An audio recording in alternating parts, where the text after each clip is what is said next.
I think neither of us, neither me or Martin Joel, expected to be where we are at this stage of the season. But like I said, the league table, tells the story, and performances are okay for a while, but it's always about results. And at the moment, in general and overall, our performances have been excellent, but our results haven't matched that. So we've got to try and get a massive victory here on Saturday.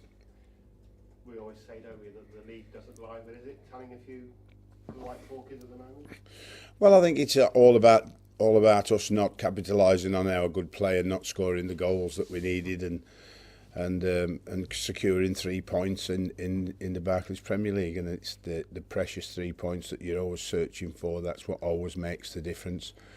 You can run for a while with a certain amount of draws because you're always picking a point up, but in the end you must start winning some games. And my surprise is that after our victory against Tottenham, I thought it would have kicked us on to a very good run of results with the performance that we showed in that game, and it hasn't happened. So we've got to continue to believe that we will turn our chances into goals, and really we've got to start that on Saturday. We've got to start performing in front of goal and putting the ball in the back of the net when we get the opportunity. So we didn't get so many against Chelsea, but that would be to be expected against such a high quality team.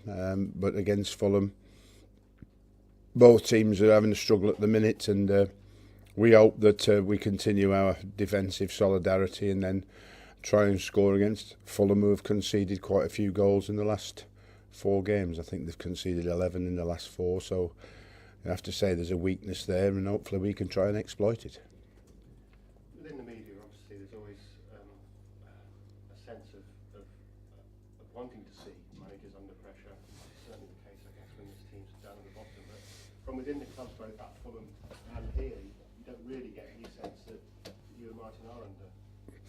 Well, I mean, that the game evolves around speculation, and I think that whenever somebody's not doing what they're expected to do, the pressure falls upon you. You have to deal with that pressure. You have to handle it, but you have to deliver what you know works, and continue to stay focused in that area. The outside influences are always there, but as a team, behind the scenes, and as the players, you stay focused to know what you need to do to win a football match, and try not to let it affect your confidence that we haven't got the results that we wanted. Keep playing as well as you can play, and eventually it comes right.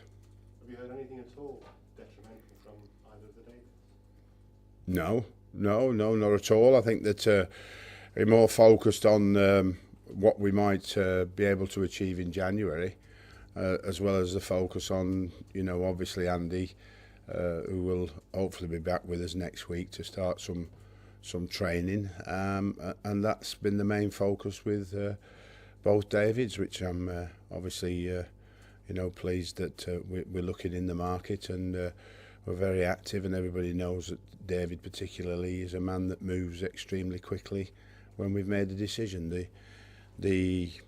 That particular area is obviously very difficult, finding a target and securing that target, which is what we found before the last window shut, but failed to clinch the deal, and perhaps we're paying the penalty for that now, which is a great effort from ourselves, but didn't come off, and that shows you how difficult it is to get somebody on the front line. And of course, we didn't expect Andy to be out still now. We expected him to be playing about 2 or 3, or back training 2 or 3 games into the season. That hasn't happened, and of course the rest of our strikers have failed to do what we need, and that's score a few goals for us to get a few more victories instead of draws.